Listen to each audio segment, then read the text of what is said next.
Welcome to The Deep Dive. We're the podcast where we really dig into the sources you're curious about and pull out the key stuff. Yeah, get straight to the heart of it. And today, well, we're tackling a big one. Karl Popper's The Open Society and Its Enemies. Monumental, really. And timely, too, with the 80th anniversary of its publication. Exactly. And that anniversary sparked this really interesting panel discussion we've been looking at. It had notebooklm, Alexandra van Ditmars from Philosophy Magazine. Lisa Westerveld from DroneLinks PVDA, Hmm? Patrick van Schie, Kelder-Sticking, and Koen van de Ven from De Groen Amsterdammer. A great mix. A real range of voices. So for you listening, our learner, this is basically your shortcut. Right, your express lane to getting Popper's main ideas, Yeah. why they still matter now in 2025, and who these enemies he talks about actually are. And our main source is the transcript from that panel discussion on YouTube, so we've got all those different viewpoints baked in. Okay, so where do we start? The book itself, maybe? Mhm. 1945? Yeah. The Open Society and Its Enemies, 1945. End of World War II looming. You can almost, well, you can feel the context, can't you? Absolutely. And Popper himself, Karl Popper, born Vienna in 1902, Yeah. he lived through it. He had personal experience with this stuff. Very much so. Came from a converted Jewish family, saw totalitarianism rising firsthand, had to flee Austria after the Anschluss. That whole experience just deeply shapes the book. You can tell he's grappling with these huge, dangerous ideologies, ideas that promised some kind of perfect future, but dictated by history. Which leads right into one of his biggest targets. Yeah. Historicism. Right, this idea, he saw it in thinkers like Hegel and Marx, that history just unfolds according to these, like, fixed laws. Hmm. Why was that so dangerous in Popper's view? Well, think about it. If you believe history's already written, that has to go a certain way. Then there's no room for debate or individual choice. Exactly. It undermines the whole point of democratic discussion. Why bother debating if the outcome is inevitable? Worse, it gives people a justification, to crush anyone who doesn't fit the supposed historical plan. A justification for intolerance, basically. Precisely. If you think you know the one true path of history, you're probably not going to be very tolerant of detours or different opinions. So instead of these grand, sweeping historical theories, Popper advocated for something called piecemeal social engineering. Sounds a bit clinical. It does sound a bit dry, maybe. Yeah. But the idea is actually quite practical. It's about fixing problems step by step. Making gradual improvements, not trying to build a whole new utopia from scratch. Exactly that. He was deeply suspicious of those grand utopian projects. He'd seen, even in his own brief flirtation with communism early on, how easily they could lead to, well, trampling all over individual rights and freedoms. Yeah. Small, testable changes were safer. Okay. Now, the title itself is pretty punchy. The Open Society and Its Enemies. He wasn't shy. No, definitely name names. Let's start with the first big one, Plato. Why on earth did Popper see Plato, the Plato, as an enemy? Yeah, it's maybe the most surprising one for many people. But Popper looked at Plato's ideal state in the Republic and also the laws, and he saw the opposite of an open society. He argued it was fundamentally a closed society. Everything was about rigid hierarchy, obedience to the philosopher kings, a fixed social order, individual freedom, critical thinking, not really prioritized. So Popper saw it almost as a blueprint for authoritarianism, fascism even. That was his reading, yes. He saw Plato's ideal state as placing the collective, the stability of the whole, far above the rights and freedoms of the individual, a kind of template for systems where people are managed, not self-governing. Wow. And didn't he make a point about Socrates, Plato's own teacher? He did. It's a brilliant, sharp point. Popper noted, kind of wryly, that Socrates, the ultimate questioner, executed for challenging norms, probably wouldn't have been allowed to speak freely, let alone defend himself, in Plato's perfect city. That really drives home Popper's fear of suppressing dissent, doesn't it? Absolutely. For Popper, that free exchange of critical ideas was the lifeblood of an open society, something Plato's system seemed designed to prevent. Okay. Enemy number 2 on Popper's list, Hegel. Ah, Hegel. Yeah, Popper really didn't hold back there. Called him a dangerous charlatan, I read. Among other things, he saw Hegel as basically the intellectual godfather of modern absolutism, of totalitarian thinking. Why specifically? Two main things, really. First, Hegel's philosophy puts the state, with a capital S, way above the individual. The state becomes this sort of mystical entity that individuals serve. And the second thing? Back to historicism again. Hegel's got his idea of history unfolding logically, dialectically, towards some predetermined endpoint. For Popper, Both these ideas, the all-powerful state and the inevitable march of history, were poison to individual liberty and open debate. Okay. And the third major figure, Marx. Popper's view was a bit more nuanced there, initially. A little, yes. Popper actually acknowledged that Marx's goal, his stated aim, was arguably an open society, more freedom, less oppression. He had some sympathy for the moral outrage against capitalism. There's always a but with Popper. But ultimately, Marx fell into the same trap, according to Popper, historicism. That unwavering belief in the inevitable, scientifically determined collapse of capitalism and the rise of communism. So even with good intentions, that belief in historical destiny was the problem. For Popper, yes. Because once you believe history must go a certain way, you can justify almost anything to make it happen, including suppressing those who disagree or stand in the way. The method becomes dangerous, regardless of the initial aim. Right. So those are the big three enemies Popper identified historically. Let's shift now to a concept of his that feels incredibly relevant today. The paradox of tolerance. Oh, absolutely. This is maybe one of the most debated parts of Popper's legacy, especially now. What's the core idea? It's basically this. If a society is endlessly, universally tolerant, even tolerant of intolerance itself, then the intolerant will eventually destroy tolerance. So to remain tolerant, a society must be willing to be intolerant of intolerance. Exactly. It sounds like a contradiction, hence paradox. But Popper argued that a tolerant society has the right, even the obligation, to defend itself against movements or ideas that seek to dismantle the tolerant framework itself, especially if they refuse rational argument and resort to violence or suppression. Wow, that opens up a huge can of worms, doesn't it? Huge. Absolutely huge. Who decides what counts as intolerance? Where do you draw the line? How do you stop that power being abused? Precisely the questions the panel we looked at were grappling with. Patrick Van Schie brought up that Dutch debate about banning certain political parties that's wrestling with this exact paradox, isn't it? Limiting one freedom association speech to protect the wider democratic order. And Lisa Westerveld's point was crucial, too, about consistency. Yes. She really stressed the danger of applying these principles unevenly or defining intolerance in a politically motivated way just to silence opponents you don't like. It has to be based on clear, objective threats to the open society itself, not just unpopular opinions. It's such a difficult balance. Westerveld also mentioned this idea of a resilient democracy from Reikema. How does that fit in? It seems like an evolution of Popper's idea. Yeah. A resilient democracy isn't just passively tolerant, it actively builds defenses. It has mechanisms to protect its core values and institutions from being undermined, which might include setting limits on those who explicitly aim to destroy democratic freedoms for others. It's about being robust, not just open. Okay.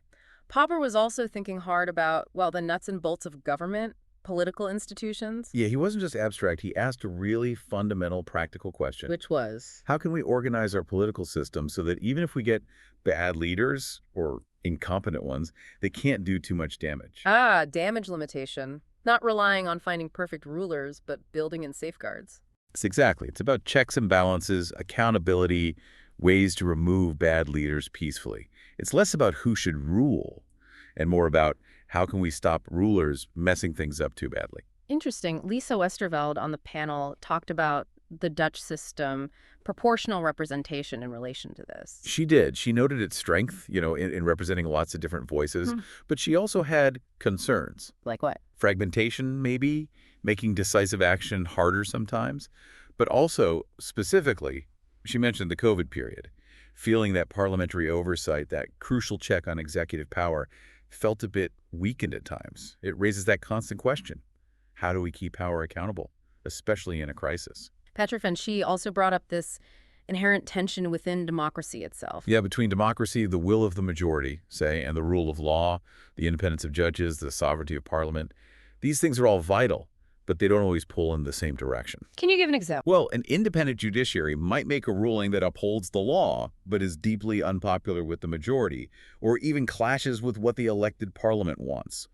Finding that sweet spot, that balance between respecting democratic mandates and upholding fundamental legal principles is a perpetual challenge. The media's role also came up, didn't it? Van de Ven and Westerveld both touched on that. And they did, discussing how media shapes the whole conversation, obviously. Well, the concern was that sometimes the focus shifts too much towards maybe spectacle, sensationalism, rather than the kind of deep, rational discussion of complex issues that Popper thought was essential for a healthy, open society.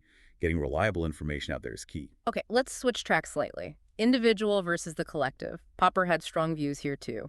Methodological individualism. That's the term. Yeah, he strongly believed that if you want to understand social things, trends, movements, whatever, you have to start with the individuals involved, their decisions, their actions, their motivations. So he was skeptical of explaining things just by talking about the state or the nation or the class acting as one thing. Very skeptical. He thought those were often unhelpful, even dangerous abstractions. Society emerges from what individuals do.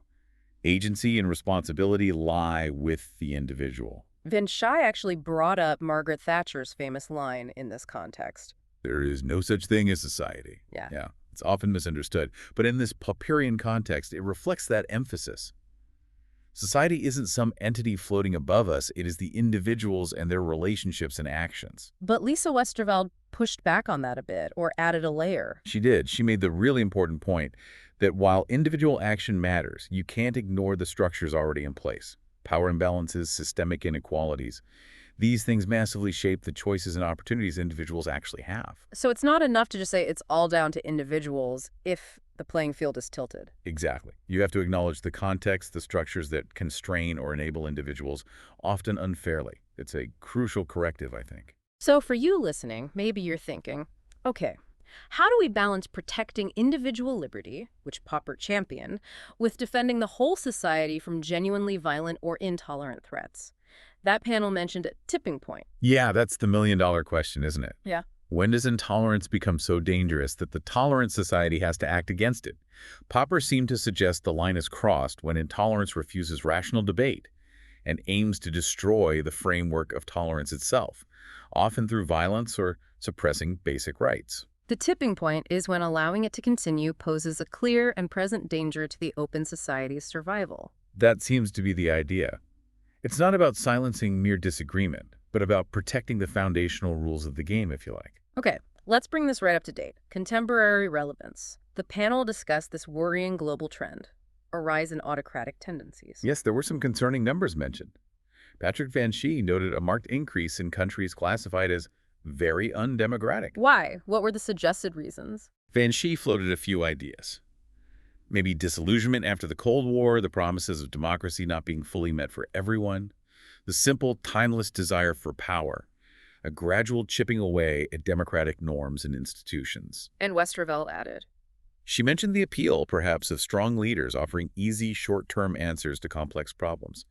And also, let's be honest, democratic processes can be slow, frustrating, messy, making autocratic efficiencies seem tempting to some. Now, Cohn van de Ven's analysis was fascinating, looking at how Popper is being used, or maybe misused, in Dutch politics right now, specifically Geert Wilders versus Femke Halsema. Yeah, this really highlights how Popper's ideas, especially the paradox of tolerance, can be pulled in very different directions. How so? What's the contrast Van de Ven drew? He argued that Wilders tends to interpret Popper's enemies as primarily external threats, often linking intolerance specifically to Islam, for instance, and uses the paradox of tolerance to justify being intolerant towards those groups he defines as intolerant of Dutch society. Okay, focusing on external threats and defining intolerance quite broadly. That was Van de Ven's reading. Whereas Halsema, he suggested, interprets Popper differently. Her focus is more on defending the internal structures of the open society, fundamental rights, rule of law, democratic procedures, seeing the main threat as illiberalism and the erosion of those norms from within. So Wilders points outwards, Halsema points inwards, roughly speaking, according to Van de Ven. That was the gist of his comparison, yes. Using Popper to support quite different political stances on who the enemies are today and how to respond. And Van de Ven also mentions specific examples from recent Dutch debates after the riots, the Machiavellian. Right. He argued that figures like Schoof, Gieselman, Van der Plas, Keizer were sort of echoing Wilder's interpretation, using Popper's paradox to justify tougher stances or exclusionary policies aimed at groups they labeled as intolerant. Essentially using Popper to argue for being intolerant towards the intolerant. That was Van de Ven's claim. And Lisa Westerveld, on the panel, explicitly criticized that kind of interpretation, particularly Wilder's, arguing it twisted Popper's actual intent, which she saw as protecting equality and the rule of law for everyone. It really shows, doesn't it? 80 years on, Popper's work is still this potent, contested resource in political arguments. Absolutely. It's living philosophy. His warnings about totalitarianism, his insistence on critical thinking, that incredibly tricky paradox of tolerance. They're still fueling debate, still shaping how we talk about the threats to open societies today. Okay, so let's try and wrap this up for you, our learner. Key takeaways. Well, first, Popper's big warning. Beware of ideologies claiming to have history all figured out. That way lies danger. Second, the absolute necessity of critical thinking, of questioning, of being able to challenge power. That's foundational for an open society. Third, that tough one. The paradox of tolerance. You might need to be intolerant of intolerance to survive, but boy, is that a difficult line to walk. And finally, as we've just seen, his ideas are definitely not settled history. They're alive, kicking, and interpreted in wildly different ways today. It really underscores that applying these big ideas to the real world, to our current messy politics, is never simple. Context matters. Interpretation matters. Definitely. So maybe here's a final thought for you to chew on.